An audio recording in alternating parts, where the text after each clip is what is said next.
Hello guys. The depth queen स्वागत करती है अपने डीप वाले डेप्थ वर्ल्ड में। और आज मैं बात करने वाली हूँ अवंतिका और सनी के बारे में। अवंतिका कौन है? अवंतिका सौरभ जोशी की पत्नी है। और सनी कौन है? सनी सबा इब्राहिम के शौहर हैं। इन दोनों के बारे में मैं बात इसीलिए भी करना चाह रही थी क्योंकि एक्चुअली मैं देखती हूँ कि आजकल बहुत ज़्यादा इक्वालिटी की बातें होती हैं, बराबरी की बातें होती हैं, मर्द और औरत बराबर है। जो चीज़ें औरत के लिए गलत हैं वो आदमी के लिए गलत है, जो आदमी के लिए सही है वो भी औरत के लिए सही है। बराबरी पर रखो, बराबरी का ज़माना है, औरतें भी कमाएँगी, मर्द भी कमाएँगे, औरत मर्द से कम नहीं है, मर्द और औरत बराबर है। इस तरह की तमाम बातें हम कई समय से सुन रहे हैं, कई समय से इस सिचुएशन को नॉर्मलाइज़ करने की कोशिश की जा रही है, जो कुछ हद तक सही भी है, लेकिन कुछ हद तक अभी भी नहीं बदला है। अभी भी मतलब बहुत सारी चीज़ें हैं जिसमें मर्द और औरत को हम बराबर दृष्टि से नहीं देख सकते हैं। और सबसे बड़ा कारण है शादी, वो भी एक कमाऊ शख्स से करना। मैं आपको ठीक से एक्सप्लेन करती हूँ, तभी मैंने इन 2 पात्रों को चुना है अपने पॉडकास्ट में उदाहरण के तौर पर कि इन दोनों की जो सिचुएशंस हैं, वो काफ़ी हद तक सिमिलर है। लेकिन उसके बावजूद भी कौन सबसे ज़्यादा ट्रोल होता है? सनी। किसकी रेल लगती है? सनी की। जबकि अवंतिका को इतना कुछ नहीं बोला जाता, इतना कुछ नहीं कहा जाता, इतने बुरे लेवल पर हम सब कॉल आउट नहीं करते अवंतिका को। जबकि अवंतिका की शख्सियत पहचान तभी से बनी जब उनका नाम सौरभ जोशी से जुड़ा। सौरभ जोशी एक नंबर 1 व्लॉगर है और उसके बाद आई थिंक कुछ ही रैंक दूर हैं सबा इब्राहिम। वो भी व्लॉगिंग की दुनिया में एक जाना पहचाना नाम है, उनकी भी बहुत फ़ैन फॉलोइंग है। चाहे किसी भी कारण से आप देख लीजिए, लेकिन सबा को लोग जानते हैं। जब व्लॉग्स का नाम आता है, जब ट्रोलिंग का ज़िक्र होता है तो सबा इब्राहिम का चेहरा सबसे पहले सामने आता है, क्योंकि इनके व्लॉग्स में बहुत सारी चीज़ें प्रॉब्लमैटिक होती हैं। कहीं से भी इनके व्लॉग में कुछ भी ऐसा नहीं दिखाया, मतलब देखा जा सकता या दिखाया जा सकता जिससे समाज में कुछ अच्छा मैसेज जाए। स्पेशली महिलाओं को तो मैं ख़ास तौर पे ये कहूँगी कि भई अगर वो इनके व्लॉग्स देखेंगी तो डेफ़िनेटली वो करेंगी जो ये करती हैं अपने व्लॉग्स में। मतलब कोई भी creativity, constructivity, education, women empowerment को लेकर कोई भी बात आपको सबा इब्राहिम के चैनल पर नहीं मिलेंगी। सिर्फ़ बच्चे, शादी, खाना, शॉपिंग या मतलब टू मच कियोस्क क्रिएट करना, मतलब एक सयानी उम्र में बचकुंडे जैसी हरकतें करना। और लोग जम-जम कर सबा को ट्रोल करते हैं और उससे कई ज़्यादा ट्रोल जो होते हैं वो सबा के शौहर होते हैं, क्योंकि वो अपना घर-बार, माँ-बाप, गाँव सब कुछ छोड़-छाड़ कर रिश्ते, नाते, दोस्त यार, मतलब आधे दोस्तों को तो वो यहाँ लेकर आए थे अपना रेस्टोरेंट चलाने के लिए, लेकिन उसमें से कुछ रिश्तेदार जो हैं वो वापस वहाँ जा चुके हैं क्योंकि रेस्टोरेंट चल नहीं रहा है, जो भी कंट्रोवर्सी है वो आपको पता है। लेकिन सबसे ज़्यादा जो सनी कॉल आउट होता है, वो खुद के दम पर कुछ ना कर पाने को। सब लोग उसको कॉल आउट करते हैं कि वो जो भी है, सबा की वजह से है। वो सारा दिन सबा के साथ ही रहता है, औरतों में रहता है, मतलब एक तरीके से सनी पर इतना कीचड़ उछलता है, इतना कीचड़ उछलता है, मैं हैरान होती हूँ कि अपने बारे में इतना गलत सुनने के बावजूद भी ये कैसे हिम्मत करके व्लॉग्स में आ जाते हैं। मतलब मैंने देखा है, यहाँ पर मैं सिर्फ सनी की बात नहीं कर रही हूँ, बहुत सारे ऐसे जो व्लॉगर्स हैं, उनके कुछ रिश्तेदार हैं, जिनके कैरेक्टर पर सवाल उठा दिए जाते हैं कि भाई ये तो ठरकी है, ये तो जीजा जी ऐसे है, ये तो जीजा जी बड़े क्रिंज हैं, जीजा जी तो हमारी दीदी को चिपकना चाहते हैं। बहुत सारे ऐसे बिलो द बेल्ट कमेंट ये देखते हैं, उसके बावजूद भी ये आने की जुर्रत व्लॉग में कैसे कर जाते हैं, मुझे ये समझ में नहीं आता। क्या इनको कोई मतलब व्लॉग में आने के लिए कोई इनको पे किया जाता है, या फिर इनको लगता है कि हाँ भाई बोलने दो, हम कुछ क्षण के लिए व्लॉग में आएंगे, फिर 2 4 5 महीने के लिए गायब हो जाएंगे, लोग हमें ढूंढेंगे। मतलब मुझे समझ नहीं आता, इतने बुरे तरीके से रिश्तेदार भी ट्रोल होते हैं। बू की मतलब एक तरीके से बटोरने चली आती है, मतलब सामान की लालची, ना जाने क्या-क्या। उसके बावजूद भी ये लोग बड़े बेशर्मों की तरह आ जाते हैं, वैसे ही जान और शान लगाकर व्लॉग्स में एक्टिंग करते हैं, जोक्स क्रैक करते हैं, और एक तरीके से मतलब कोई भी उनकी पर्सनैलिटी में मुझे रत्ती भर भी चेंज नहीं नज़र आता। तो यहाँ पर ये भी एक सोचने वाली बात है। लेकिन ख़ैर ये एक अलग टॉपिक है, लेकिन मैं यहाँ बात करूँगी अवंतिका के बारे में।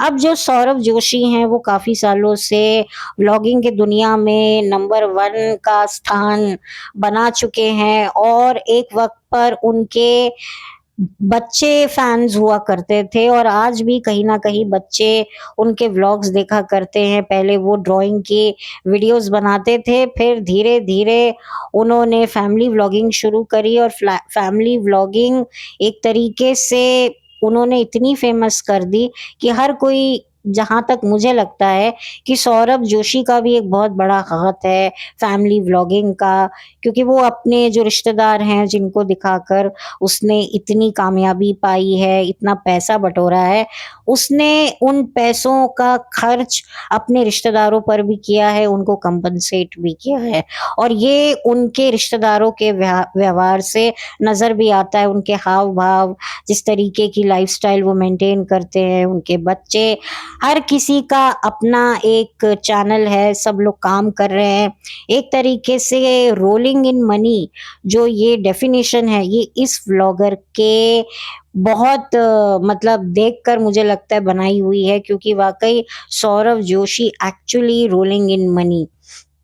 और अब इन्होंने शादी कर ली है, और बड़ी हैरानी की बात ये है कि अवंतिका को कोई इतना ब्रूटली कॉल आउट नहीं करता जितना सनी को करता है। क्योंकि मुझे ऐसा लगता है कि भई ये बंदी को भी हम सिर्फ़ सौरभ की वज़ह से जानते हैं।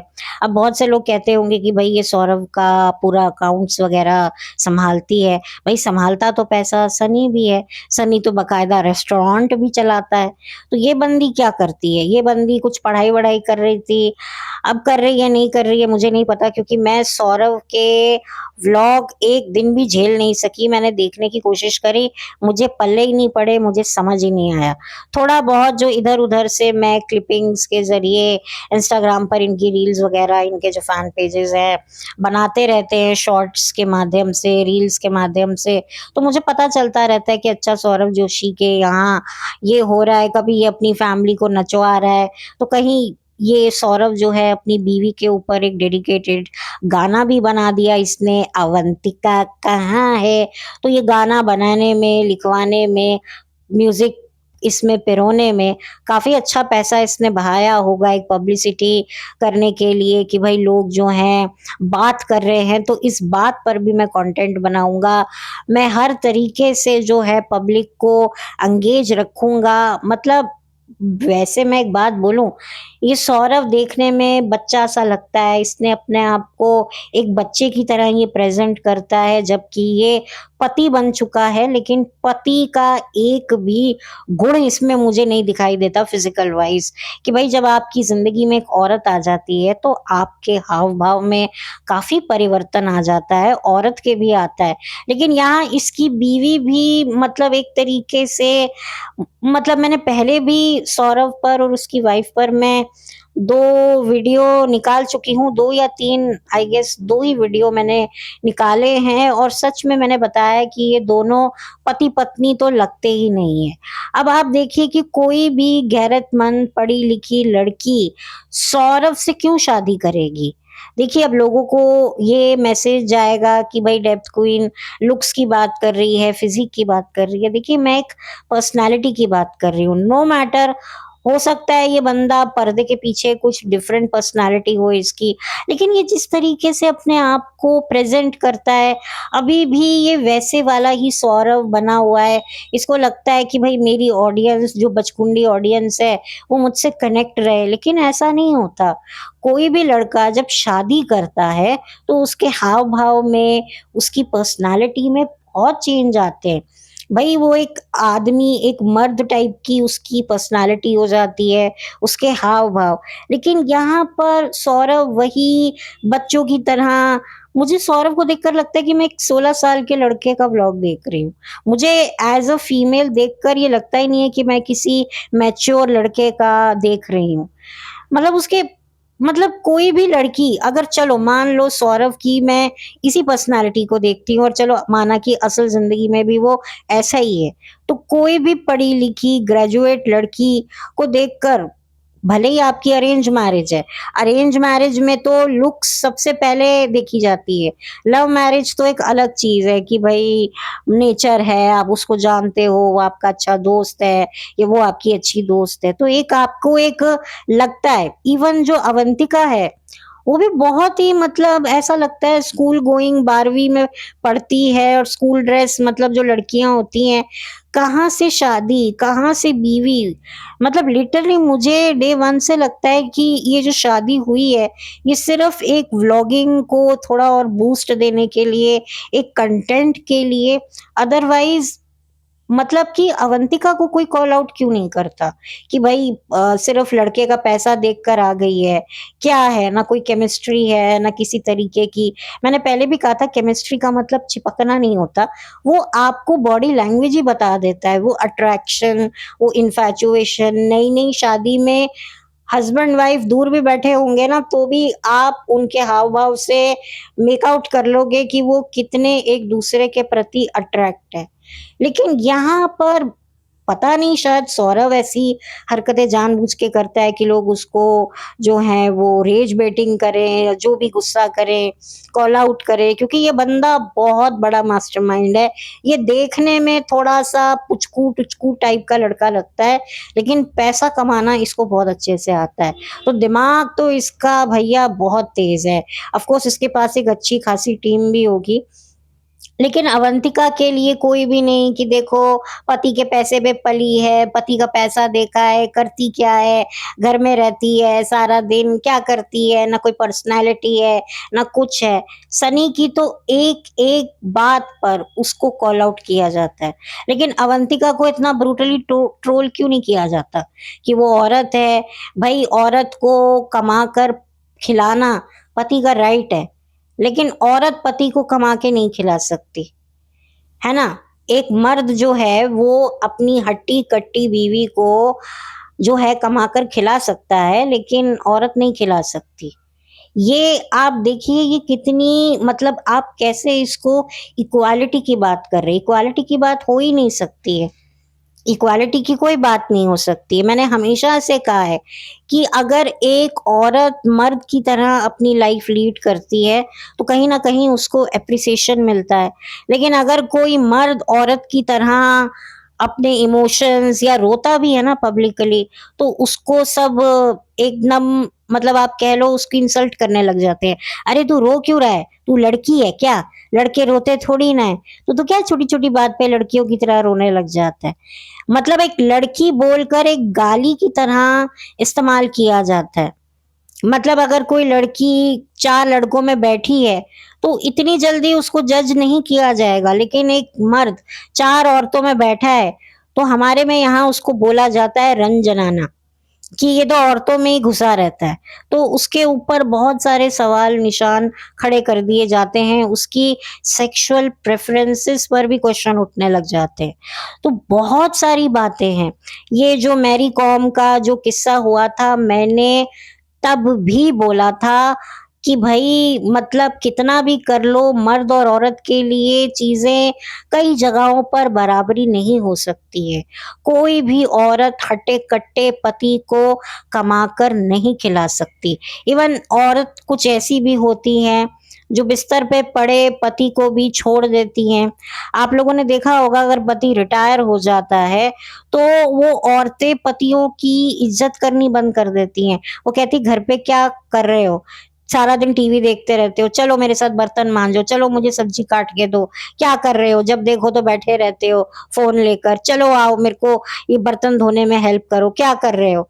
तो उनको एक नौकर की तरह ट्रीट करने लग जाती हैं।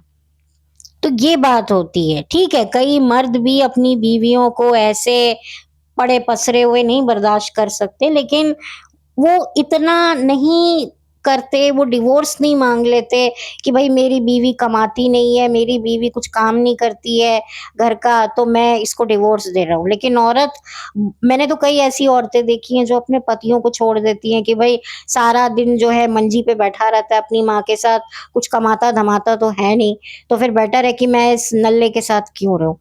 लेकिन आदमी नहीं छोड़ता है।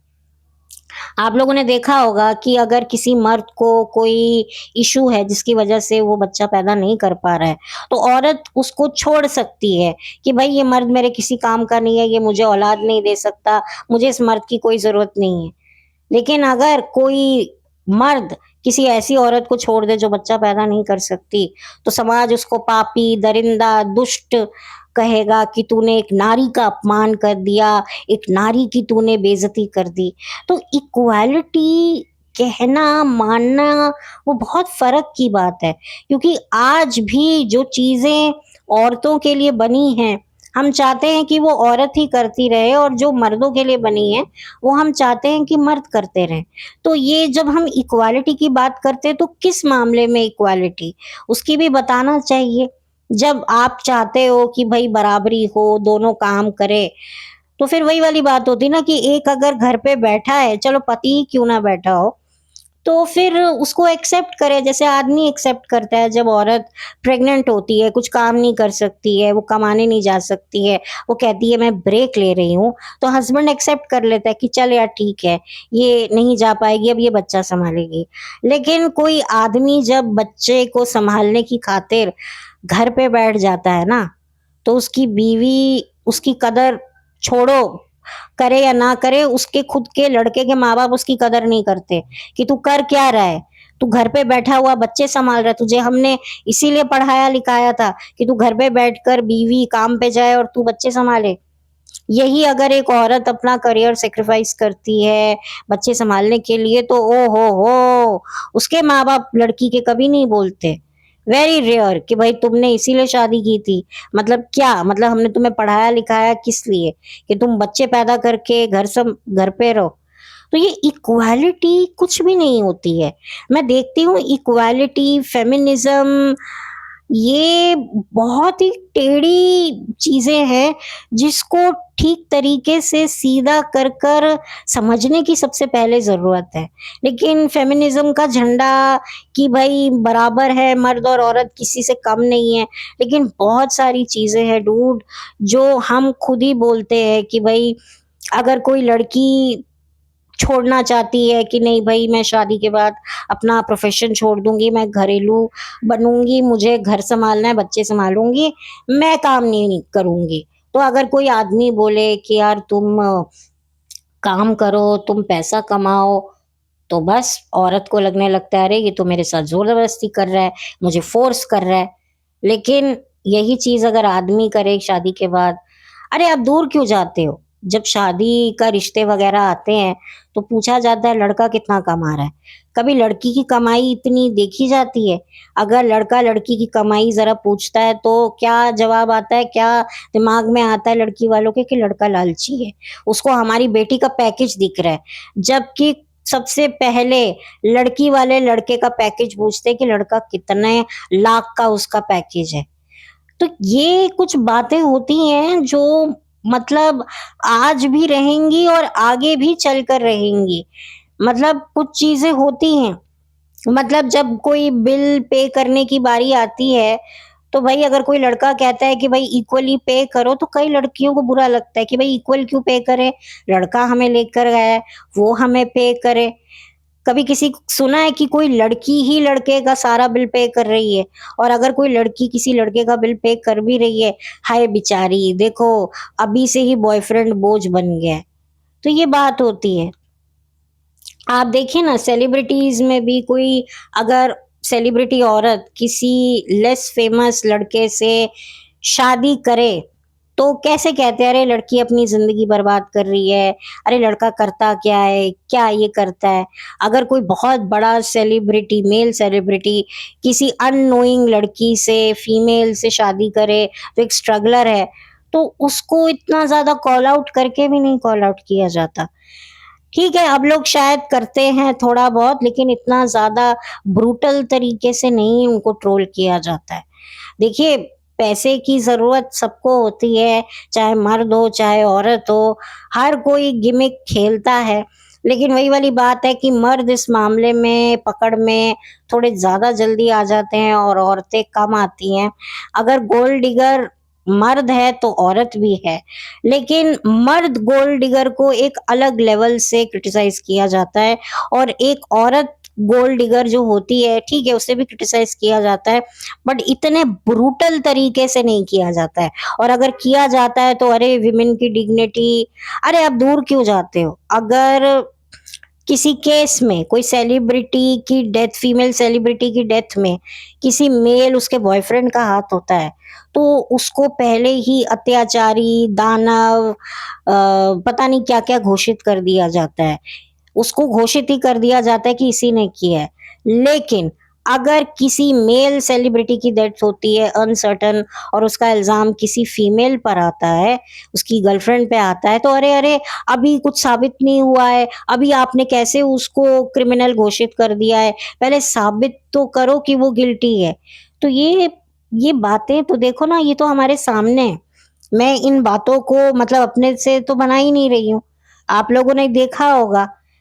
तो ये कई ऐसी बातें हैं जिसमें इक्वालिटी नहीं आती है, नहीं आती है, नहीं आती है और नहीं आती है। और जहाँ पर बात रही अवंतिका की, तो सबसे पहले तो आज की तारीख में कौन लड़की इतने बड़े परिवार में बहू बन के जाएगी, जहाँ पर स्पेस ही नहीं है, सब एक के ऊपर एक चढ़े हुए हैं, हर वक़्त कंटेंट, कंटेंट, कैमरा, मतलब वो लड़की भी क्यों गई? क्योंकि उसको भी था कि मैं जाऊँगी, मैं भी व्लॉग्स में आऊँगी, ये लड़का अच्छा कमाता है, फेमस होता है, कहीं न कहीं उसके लिए भी ये चिड़ियाघर ही है। कोई भी आजकल की लड़की जॉइंट फैमिली में शादी करके नहीं जाना चाहती है। वो चाहती है कि भई मेरी अपना खुद की गृहस्थी हो, मेरा खुद का किचन हो, जिसको मैं रन करूँ। ये नहीं कि मेरी मदर इन लॉ आकर बर्तन देख रही है कि मैंने ठीक से धोए हैं, नहीं धोए हैं, खाना बनाया है, नहीं बनाया। अब ज़रूरी नहीं है कि हर मदर इन लॉ आज की तारीख में खाना बनाए, किचन में रहे। लेकिन फिर भी एक मदर इन लॉ का साथ में रहना एक बहुत बड़ा स्ट्रेस होता है। भले ही कुक है, सब कुछ है, तो ये रहता है। तो अपने तरीके से हर चीज़ पूछ के करना, हर चीज़ में कहीं न कहीं डायरेक्टली, इनडायरेक्टली इंटरफेरेंस तो रहता ही है मदर इन लॉ का, आप कितना भी करो। अब लोग कहेंगे भई अलग रहकर जो कपल रहते हैं, उनके बीच में भी तो कितने प्रॉब्लम होते हैं, कितने केसेस सुनते हैं, नीला ड्रम, पीला ड्रम, तो भई फिर सिक्योरिटी हमें बच्चों की चाहिए ना। देखिए, आपको अपने बच्चों को अगर अपने पास रखना है तो ऐसी व्यवस्था कीजिए कि ऊपर-नीचे फ्लोर कर लीजिए, दूर का दूर और पास का पास, जिससे आप अपने बच्चों की मैरिड लाइफ से दूर भी रहो और उनके करीब भी रहो। लेकिन ये नहीं है ऊपर-ऊपर चढ़े रहे। तो यहाँ पर साफ-सी बात है कि अवंतिका को भी एक अच्छी फैमिली दिखी, क्योंकि वो भी एक अच्छी फैमिली से ताल्लुक़ रखती थी, एक रिच फैमिली से थी, तो एक रिच फैमिली की लड़की उससे भी बड़े अमीर घर में पेरेंट्स जो हैं उसको भेजते हैं। ये होता है, लड़की का रिश्ता हमेशा ऊँचे से ऊँचे घर में करने का माँ-बाप हमेशा सोचते हैं। इवन गरीब परिवार की भी जो लड़की होती है, उसके माँ-बाप भी ये चाहते हैं कि हमारी बेटी का रिश्ता एक ऊँचे परिवार में जाए। तो ऊँचे परिवार में तो तभी होगा जब लड़का अमीर होगा, अच्छा कमाता होगा, उसकी कमाई अच्छी होती होगी। यही वाली बात है ना। अगर शादी के बाद किसी कारणवश पति अपनी पत्नी को कहता है जा तू कमा, पैसे ला, तो वो पति बेवकूफ़ है, दरिंदा है। और अगर कोई बीवी कहती है कि जाओ कमाओ, पैसे लेकर आओ, तो वो भई बीवी लाइन पे ला रही है आदमी को। तो ये डिफ़रेंस रहता है। देखिए यहाँ पर मेरी कोई सनी के साथ में या अवंतिका के साथ में किसी भी तरह की कोई दुश्मनी नहीं है। मैं कोई इन दोनों को मज़ाक इनका नहीं बना रही हूँ। मैं एक बात बता रही हूँ। देखिए इन लोगों ने जो भी शादी की है, जिस वजह से भी शादी की है, इन दोनों की जो सिचुएशन है, वो मेरे इस टॉपिक को स्पष्ट करने के लिए एक उदाहरण के तौर पर बिल्कुल सही बैठ रही है। मेरा निजी तौर पर इन दोनों से ना ही कोई दुश्मनी है और ना ही मैं इनकी कोई रेपुटेशन को धूमिल कर रही हूँ, इनकी छवि छवि को मैं किसी भी तरह से धूमिल करने का प्रयास नहीं कर रही हूँ। सिचुएशन ऐसी है, मैं सिचुएशन पे बात कर रही हूँ कि अवंतिका को कोई इतना ब्रूटली क्यों नहीं बोलता, सनी को ही क्यों बोलता है। सनी ही गालियाँ खाता है, मतलब इतनी गंदे तरीके से इसको रोस्ट किया जाता है और उसके बावजूद भी ये बंदा है मतलब आकर हाँ, मैं हूँ, हाँ, मैं खाता हूँ गुटखा, हाँ, मैं हूँ गुटखा किंग, वाह, वाह, वाह, वाह, वाह, वाह! तो ये बात मतलब वाक़ई मुझे हैरानी होती है, हमारे जैसा कोई हो और ऐसी सिचुएशन उसके साथ हो, वो कभी आए ना, वो कहेगा कि मैं भई किसी सड़क के शौचालय में झाड़ू मार लूँगा, लेकिन मैं यूट्यूब पे नहीं आऊँगा। मुझे कोई मेरे बारे में ऐसे लिखेगा, मैं बर्दाश्त नहीं करूँगा। लेकिन यहाँ पर ये लोग आ जाते हैं। अवंतिका को भी कुछ ऊपर-नीचे बातें शुरू में थोड़ी बहुत उसने सुनी, लेकिन इतने ब्रूटल तरीके से नहीं सुनी है। थोड़ी बहुत सुनी है, लेकिन इतना उसे नहीं बोला जाता है, रोस्ट किया जाता है। उसको कहीं न कहीं लोग एप्रिशिएट करते हैं कि भई वो खुल के अपनी बात रखती है, वो थोड़ी-सी रियल है। लेकिन at the end of the day उसे भी पता है कि मैंने जिस बंदे के साथ शादी की है, उसकी इतने की नेटवर्थ है, वो इतना पैसा कमाता है, मतलब पर ब्लॉक का उसको कितना पैसा आता है, उसको सब पता होगा। तो कोई पागल नहीं है और आज की तारीख में कोई लड़की अरेंज मैरिज कर ले, मतलब ठीक है, अरेंज मैरिज मतलब लाइक मतलब कितना को जानती होगी और जिस तरह की फैमिली है, एक एजुकेटेड लड़की एक ऐसी फैमिली में जाना चाहेगी जहाँ पर उसकी सास भी थोड़ी एजुकेटेड हो, रहना-सहना काफ़ी एजुकेटेड हो। लेकिन आप देखिए कि जो सौरभ जोशी की जो फैमिली है, वो काफ़ी हम्बल बैकग्राउंड से आती है और जो इस तरह की जो सोच के जो लोग होते हैं, वो क्या उनके थॉट प्रोसेस होते हैं बहुओं को लेकर। देखिए, बहू को बेटी बोलना और बेटी मानने में बहुत फ़र्क होता है। जब बात आती है ना बच्चे की कि भई बच्चा करो, तो फिर ये बेटी कुछ नहीं रहती, ये बहू ही बन जाती है। मैंने तो देखा है मतलब सासें बोलती हैं कि भई हमने तुझे किस वजह से यहाँ लेकर आए हैं। जब तू बच्चा ही नहीं पैदा करेगी तो फिर तू हमारे किस काम की? मेरे घर में जो हेल्पर आती हैं, उन्होंने बताया था कि मेरी बहू ने मना किया तो मैंने बोला कि भाई तुझे फिर लाए किस लिए हैं? जब तू बच्चा ही नहीं करेगी तो निकल। तो ऐसी-ऐसी तो मतलब बातें मैंने सुन रखी हैं। खून मेरा खौलता है लेकिन क्या करूँ? कुछ कर नहीं सकते अब किसी की ज़िंदगी में क्या बोले, क्या किसको सिखाएँ? तो इसीलिए उन एक्सपीरियंसेस को मैं यहाँ पर लेकर आती हूँ।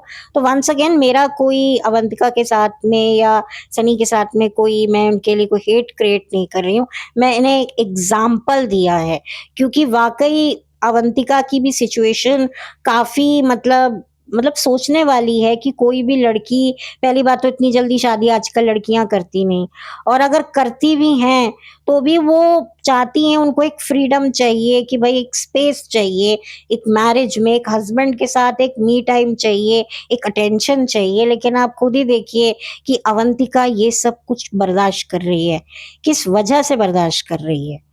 पैसा, रुतबा, उसको आप कितने लोग जानते हैं, कितने लोग उसको अब फॉलो करने लगे हैं। ये होता है भाई, मेवा जब तक नहीं मिलता है तब इंसान भी समझौता मतलब करने की उसकी वजह तो कोई होगी ना।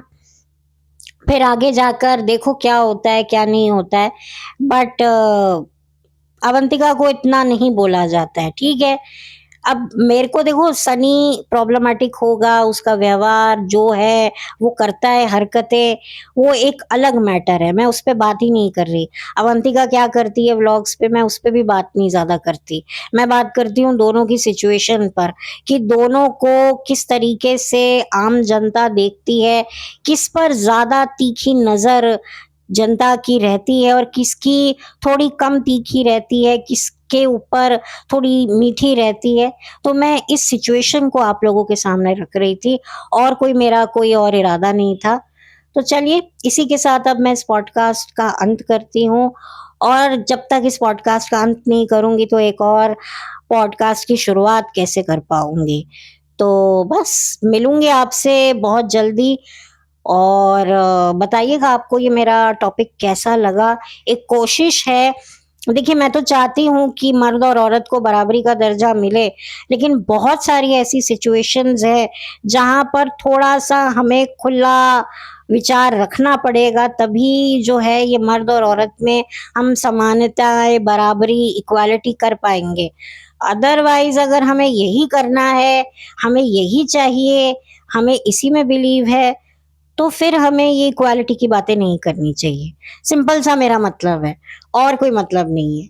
बाकी आप लोगों का पॉइंट ऑफ व्यू जानने के लिए मैं बेकरार रहूँगी, इसीलिए आप अपने कमेंट्स कमेंट सेक्शन में शेयर कर सकते हैं, अपने पॉइंट ऑफ व्यू शेयर कर सकते हैं, और प्लीज़ मेरे चैनल पर नए हैं तो सब्सक्राइब कर लीजिए, और वीडियो पसंद आया हो तो लाइक कर लीजिए, बहुत सारा लाइक कर लीजिए, आपके लाइक की बहुत ज़रूरत है। और अगर मेरा ये वीडियो किसी और के साथ आपको शेयर करने लायक लगता है तो ज़रूर कीजिए, मुझे कोई प्रॉब्लम नहीं है। तो चलती हूँ, लौट कर मिलती हूँ। Have a blessed day. Thank you so much.